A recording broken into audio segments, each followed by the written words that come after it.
do you have salespeople, like expensive salespeople that are doing cold calling and SDRs and account managers and all this kind of stuff, or is it all inbound? Like, what is your go-to-market strategy? Sure. The vast majority has been inbound to date, largely driven from SEO. Oh, wow. Yeah. And we do have, two salespeople, me and one other salesperson, but uh, we it's a lot largely it's been inbound today, which is great in a lot of ways. It's cheap or free to acquire customers, but it's not very predictable. It's not repeatable. So partnerships is kind of like we're amidst this next shift towards growing through partnerships a lot more.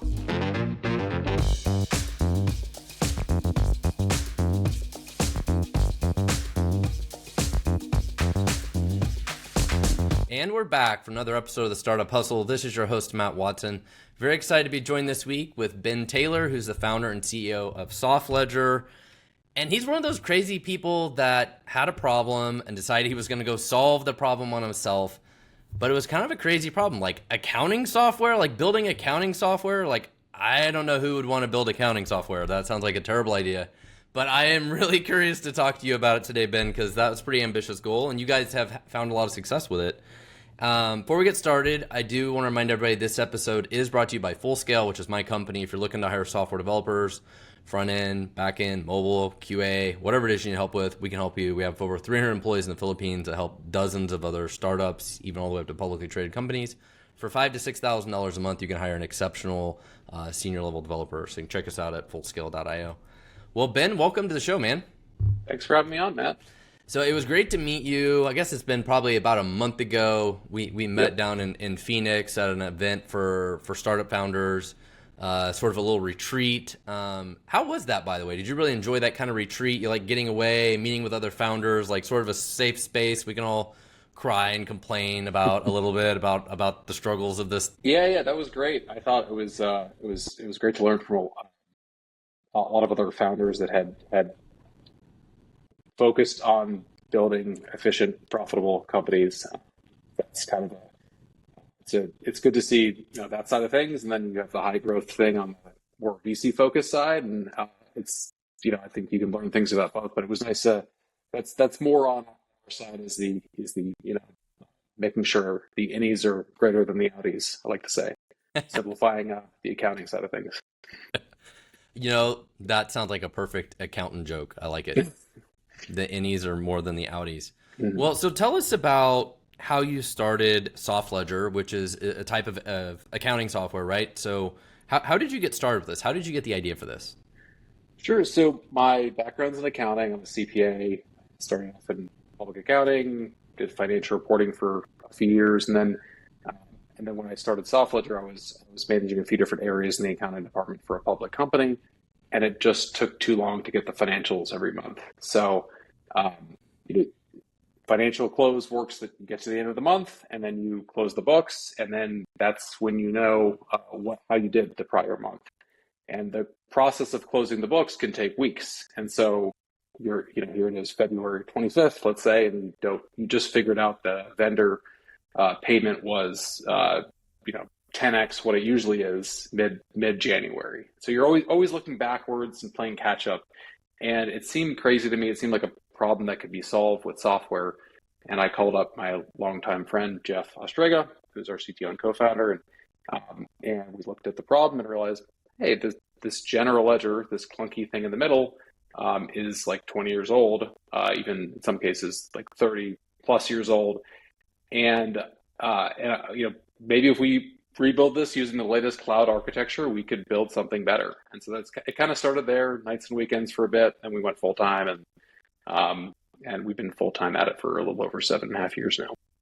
So when you were looking at this, did you go out and survey the market and see like, hey, maybe we could just use like, Oracle Financials or some other different thing, and those things were all just too expensive, or added all this other junk you didn't really need? Like when you looked at the market, were there other options out there?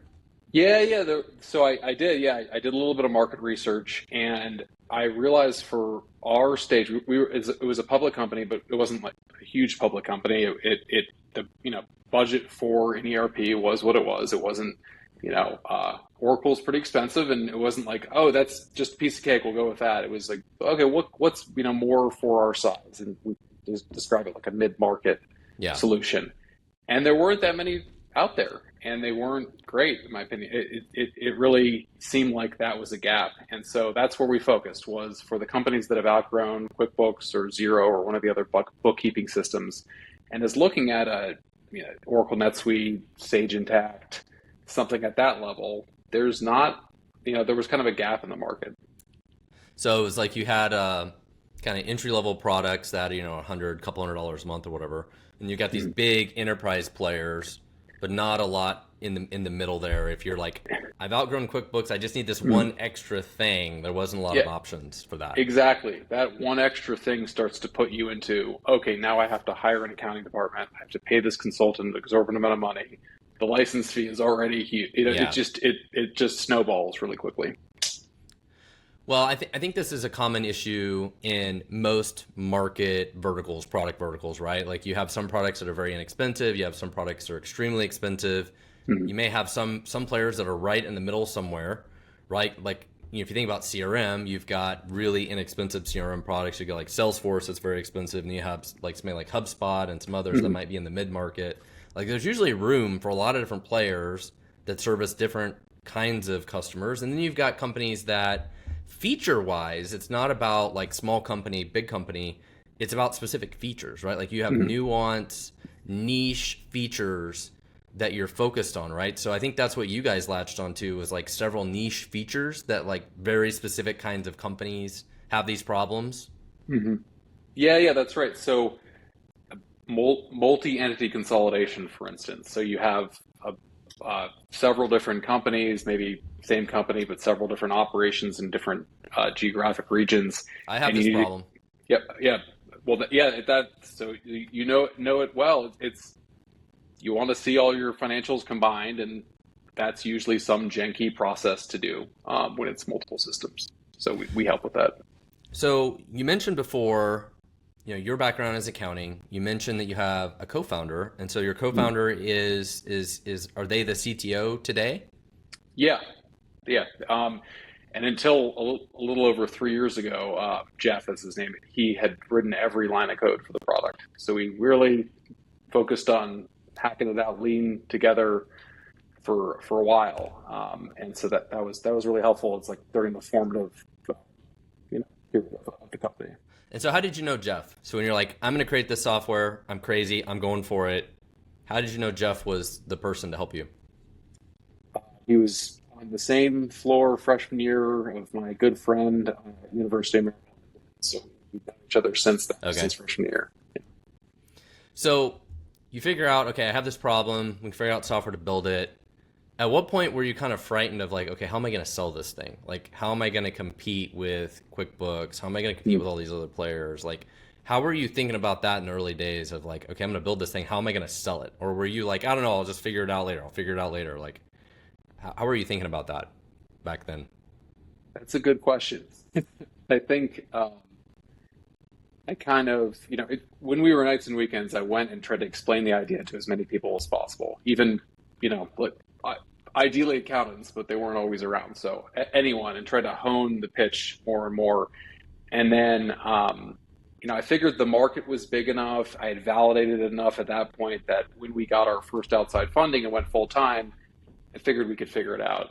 And then I sold, as my full-time job, and realized what I had gotten myself into, which was actually being a lot harder than I realized. But yeah, we went full-time in February of 2017, and it took about 10 months before we got our first paying customer. So it was a lot of no's, some, yeses to demoing, and then we get on the demo and they're like, so it took a lot of iterations after that to finally get to the first. So you say it took 10 months to get the first paying customer? Yeah, after we went full time, and we'd already been building nights and weekends for like a year and a half. So it was, yeah. So when you first launched it, like that 10 months before, do you think the product was really ready? Or like you look back now and you're like, oh no, it really wasn't ready at all. And that's why we couldn't sell anything? Yeah, no, it wasn't. It was not ready. Okay. We thought it was. We thought we had something. And then it's such a big your general ledger is such a big Yeah. product, so key to work every like. It was very frustrating because it's like you could have been 95% of the way there, but then you get to the something that doesn't work in the demo, lost completely. All faith in the company because we're already, we could try to look as big as we wanted. We were two people, and Yeah. we're competing with billion-dollar global Yeah. companies. So even if everything goes great, it's still it's still a risk you have to get past. Well, and honestly, that sounds like a daunting thing, right? Like, we're going to go build accounting software. We have all these competitors, including somebody like QuickBooks, who's like, $100 a month. So as you started to get that initial traction, what was it in the early stages of that say like you overlooked or didn't build into the product? Like, what were the things that you were kind of missing that you eventually figured out that made all the difference? There was a certain kind of like tough to quantify level of product development we needed to get to before we could have really the minimum to say that we had an accounting system. So we were missing a lot of that.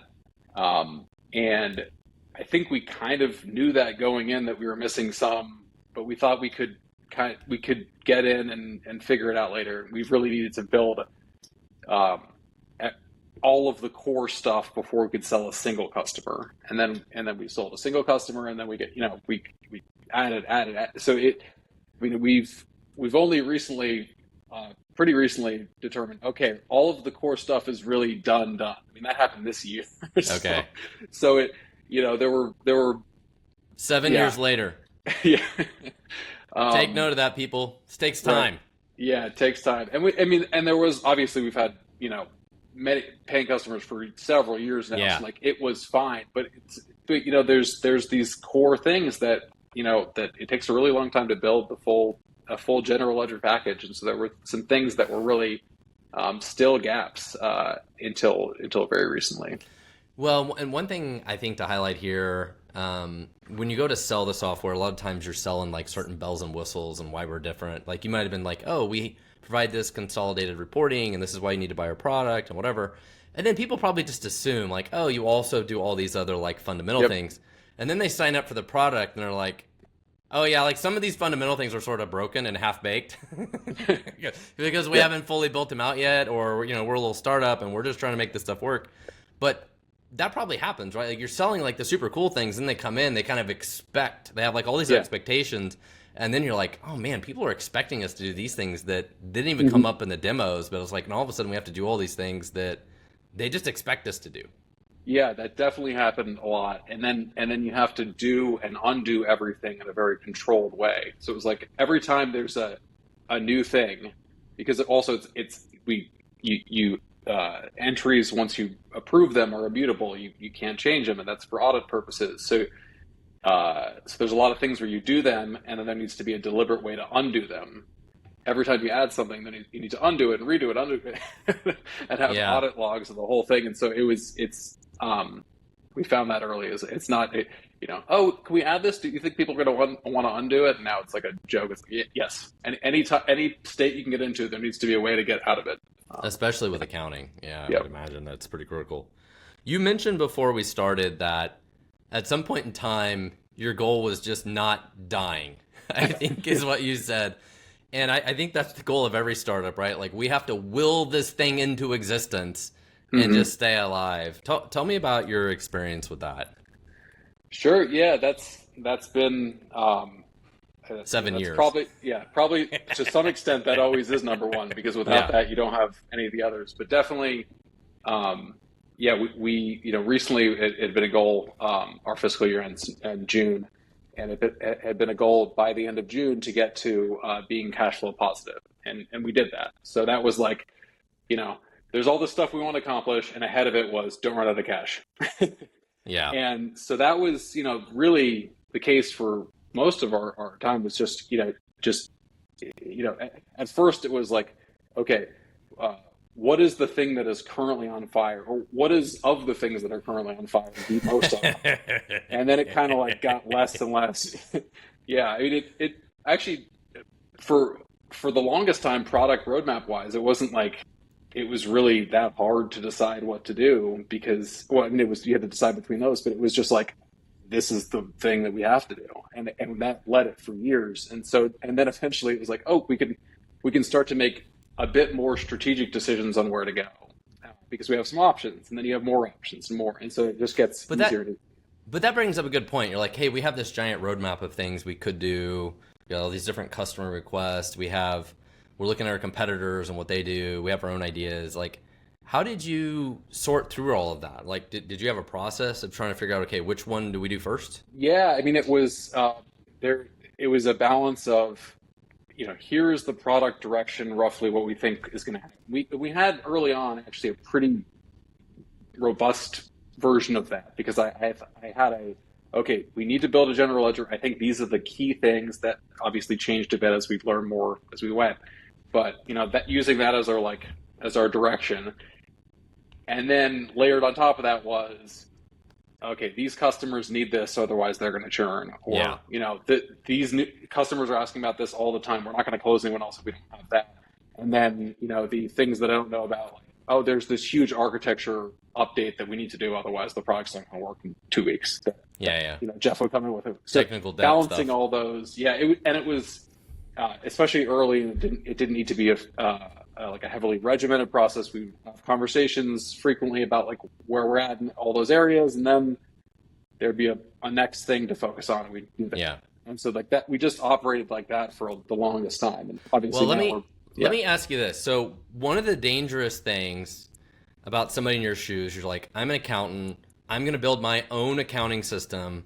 Mhm. So I potentially know what we need to build. I was in the same situation where I was like the end user, like I was building something for me as like a CTO.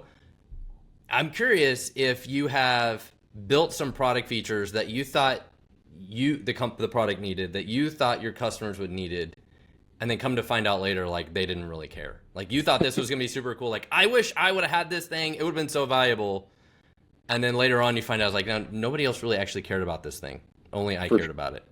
For sure. Yes. Yeah, definitely. That definitely happened. I like to think we got the big things right, which is really important. But yeah, there were a lot of things where it was like, I was working at a public company when we started Soft Ledger. So, I'd love to say that most of our companies are, U.S. SEC filers, but they're not.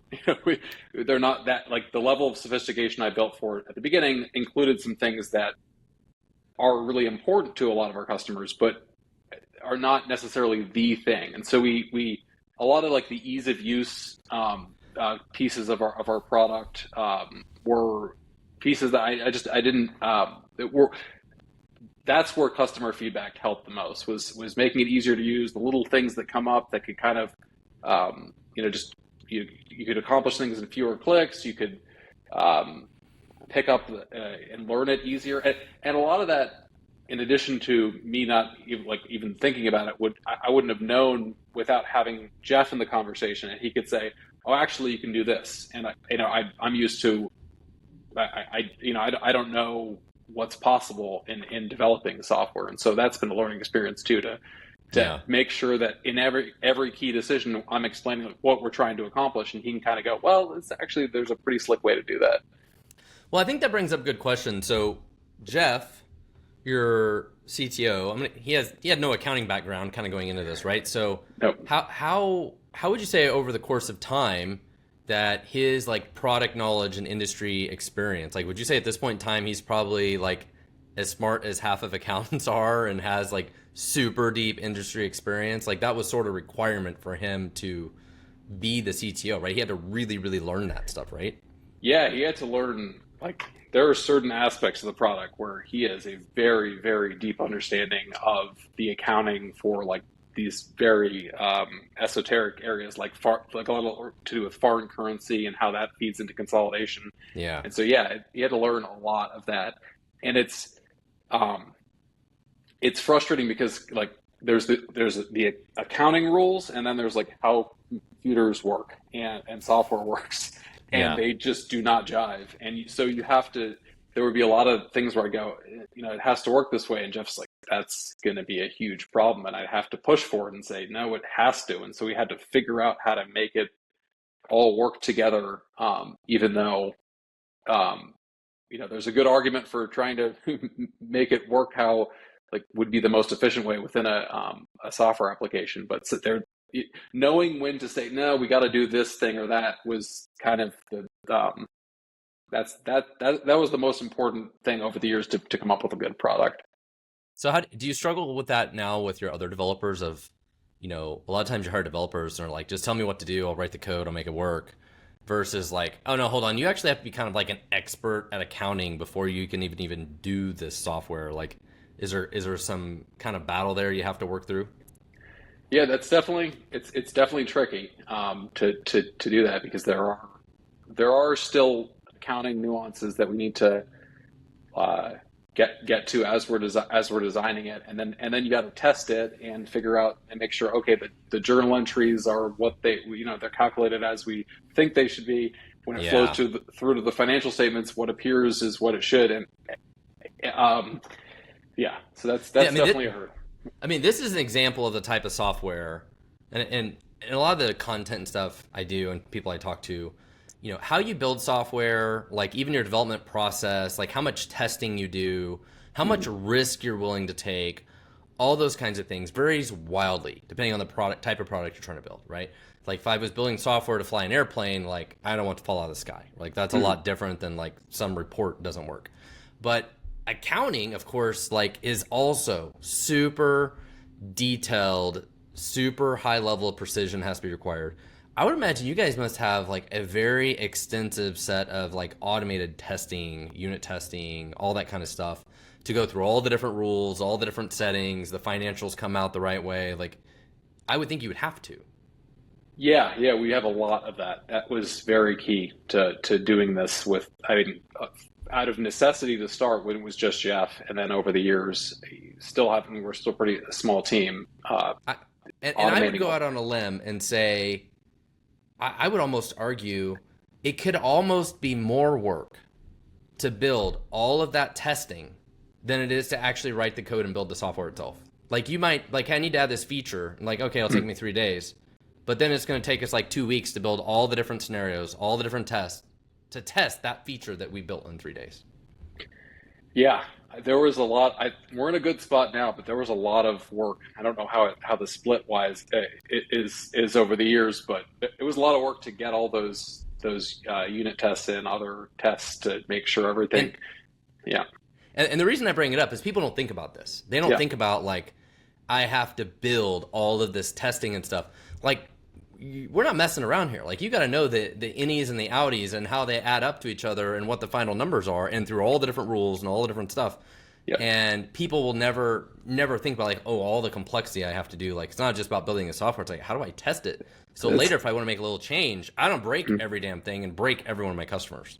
That's absolutely true. Yeah, I mean, people don't think about it. Yeah, and I would have never thought about it without going through this. It's until you broke a couple of customers. I bet. I'm going to guess you have that story. Yeah, it's definitely happened over the years. Like you have all these things, and the more that you're having to test manually, the more stuff you're going to miss too. I mean, it still comes out even with all those automated tests. At the end, we go and do like the accountant, like does this number equal this number, and it's still like, oh, we never could have predicted this relationship. Well, would need to be checked.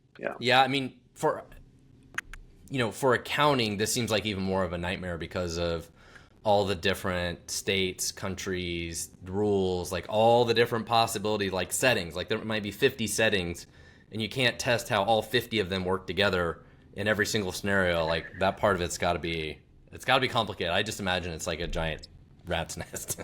Yeah, for sure. Yeah, especially I don't envy that part.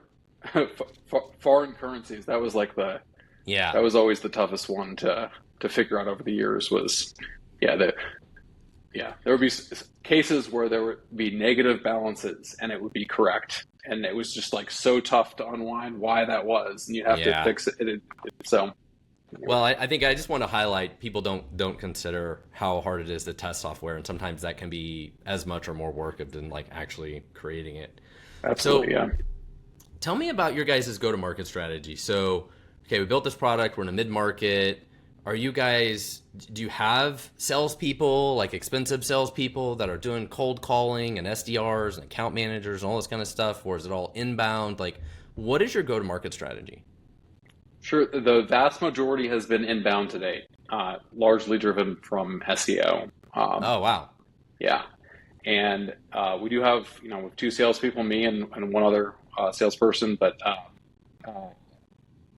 we it's a lot largely it's been inbound today, which is great in a lot of ways. It's cheap or free to acquire customers, but it's not very predictable. It's not repeatable, and um, so partnerships is kind of like we're amidst this next shift towards growing through partnerships a lot more, both technology partners, so software and services providers either have their own software solution and or plus their own services, and then what we call our alliance partners, who are outsourced accounting partners that will build a business around using SoftLedger to serve their clients. And so that's really how we see our path towards growth on top of just providing good content, having people having to get out there, provide some useful things to people that they'll then see that we know about foreign currency and consolidation, and they can come and check that out. And then when comes time to outgrow QuickBooks, maybe we're top of mind for them to come back and request a demo from us. So your primary channel for the last, 5, 6, 7 years was Yes. Yeah. You know what? So what's great is I've heard this story a few times, and actually at Stackify that was our primary channel. So we had a total of probably 600 or 700 blog posts we published, and I probably wrote half of them myself.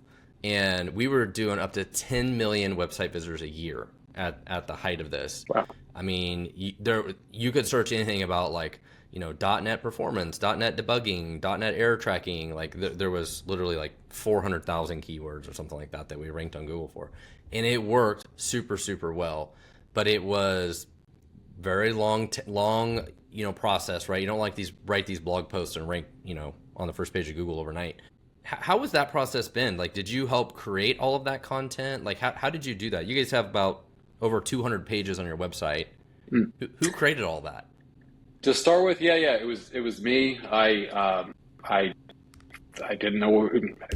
When we started SoftLedger, I quit my job, closing the books, working in an accounting department, never doing anything.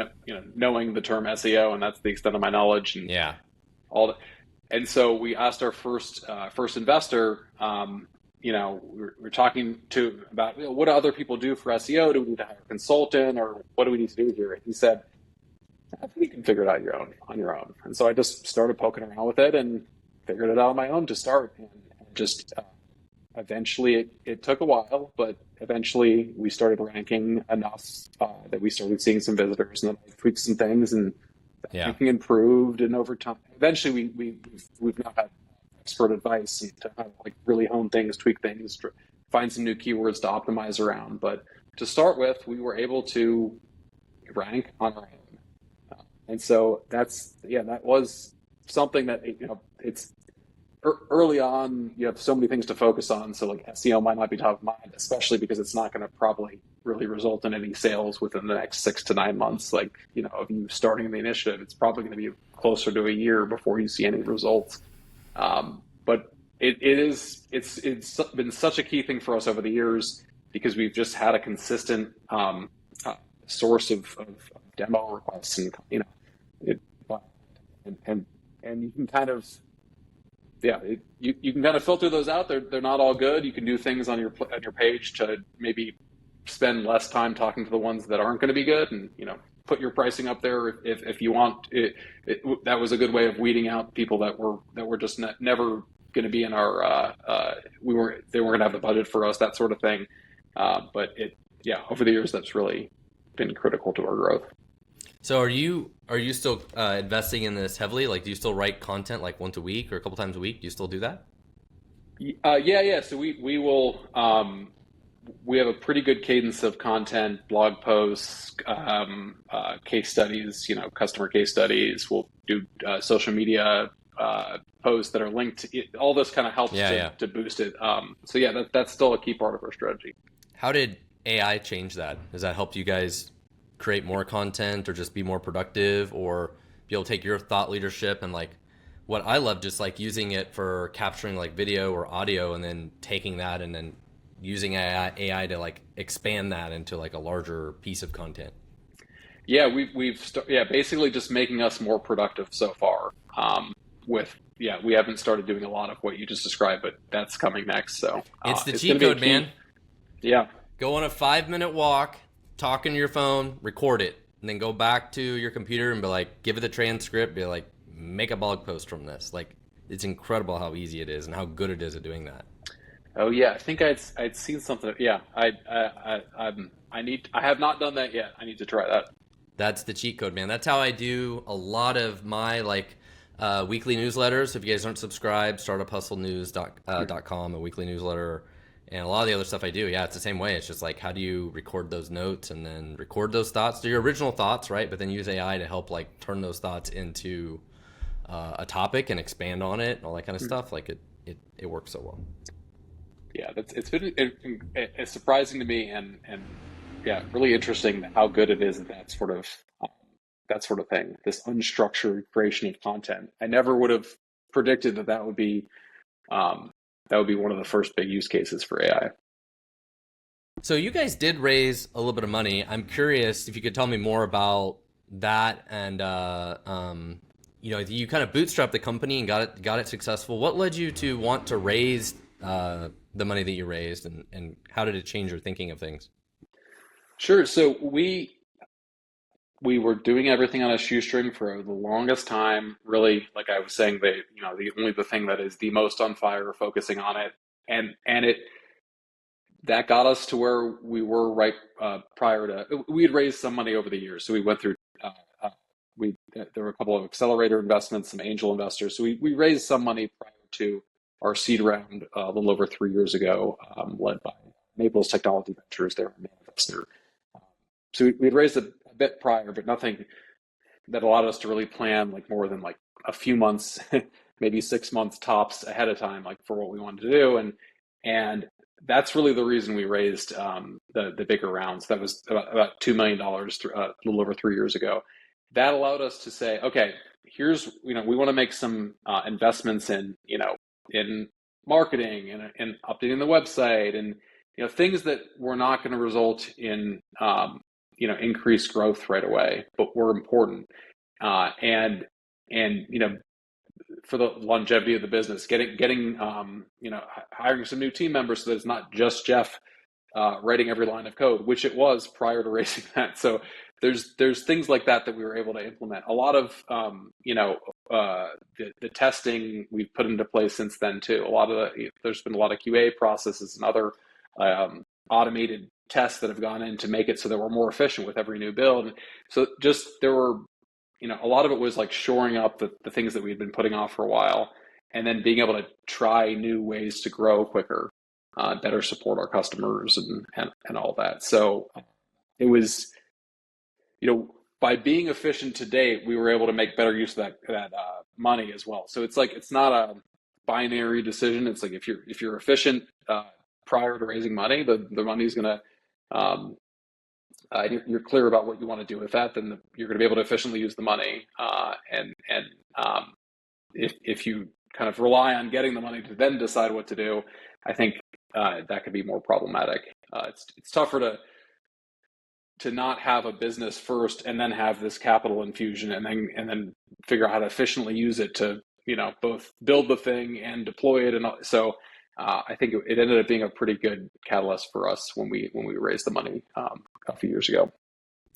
Yeah, some people get on this train of raising money and they like keep raising money, keep spending all of it, keep raising money, keep spending all of it. Like I kind of involved in a little bit in a company now that kind of went down that path and ended up in bankruptcy because they never did figure out how to get out from the burn rate and just kept burning and burning and burning and just. Yep. It's so difficult to build a business regardless, and like going through the pain of having to just focus on the most important thing ended up making it so we just had to make really, really good decisions each time. And I think that if we had the luxury of having a lot of capital, we would have gone down roads, burned through capital that we shouldn't have, and maybe it ended up in a bad place. So yeah, I think that as rough as stretches of that were, that was really helpful to get to build a strong base for the company. Well, now you're a battle-hardened, bootstrapping, lightly funded founder. Mm-hmm. Do you think you'll raise more money or just kind of continue to bootstrap it from here? We don't know yet. Yeah, I think that there's a scenario where we're going to a big market, we're competing, against large entrenched incumbents. There are ways to really grow that where a lot of capital would make sense. But for now, we're cash flow positive, we're efficient, we don't have any firm plans to fundraise in the future. I mean, that's the best, right? Is you at least control your own destiny and can do whatever it is you want to do. I mean, for a company like yours, do you see yourself as just staying as kind of a niche player in the accounting software market, or do you say, okay, no, eventually we want to go compete with QuickBooks? Like, I'm sure that's an internal struggle you probably debate all the time. Like, do we stay in our lane or do we go attack people in their other lanes? Like, how do you think about your positioning? So, well, I think our positioning is good in the like. It's broad. It's as broad as a QuickBooks or a NetSuite. It's just for companies that outgrow QuickBooks and are looking at NetSuite. And we're starting with our certain industries that are working for us, but it's the same type of product. And I laugh because recently Intuit announced that they're basically they have an enterprise product suite, which is basically for companies that have outgrown QuickBooks, which I thought was really interesting because it kind of solidifies this market that if there's a question, oh, how big is that market? Well, it's big enough for Intuit to make a huge product push into that market. So now, yes, I guess maybe we are competing a bit more, but I think that there's some differentiation there between the types of products. I mean, it's a different type of product you want. For QuickBooks, you can make it easier for a business owner to do the books themselves. It's still not, piece of cake, but you kind of simplify things in certain ways, and you're not building for a trained accountant. And ours is SoftLedger is really designed for experienced accounting users that need more controls. They need to do things like consolidation for multiple entities and that sort of thing. So we'll see. But yeah, it's a big market. There's a lot of room to run. I like to say that our starting point is every organization on the planet needs to manage their financials, and they need an accounting system. And so obviously we can't serve every single one of them out of the gate, but that's the starting point. You can kind of whittle that down to what are the ones we can serve today? Where do we grow into? And well, and I would imagine this could be part of the struggle if you're trying to go raise money in the future. Like, oh, we want to go raise a big round and go do this, or even when you raise in the past, like, would they look at you and you'd be like, I only really want to invest if you're really ready to go disrupt QuickBooks, and that is the only reason we would invest all this money, if you can actually do that and we know you can do that and we're willing to make that bet. Versus if you're always like, we kind of would be over this niche over here, they might be like, that's not as attractive. Exactly. Yeah, I think that's exactly right. We've seen for the first time and actually in our existence that recently there's been some general ledger products funded to go after that. And so, I think, if we decide to do another round, that it will be because we want to go after a QuickBooks or NetSuite or something like that. Maybe given AI, everything that's going to change about accounting in the future. Well, I was going to ask you that. Yeah. How is AI affecting it? Like, I have a friend that's accountant that they do a lot of tax prep and stuff. Like, they use AI to like scan the document and do a lot of different stuff, and maybe it can do a first pass at like doing some tax returns or whatever. But for what you guys do, how do you see it impacting things? So there is the categorization stuff, like around like bank feeds and other like vendor invoices, coding those, helping to facilitate that more, which is happening for years. But with recent developments in AI, I think a lot of that's going to get even better. That's all interesting and will help. But it's been kind of happening anyway, that it will just accelerate those pieces.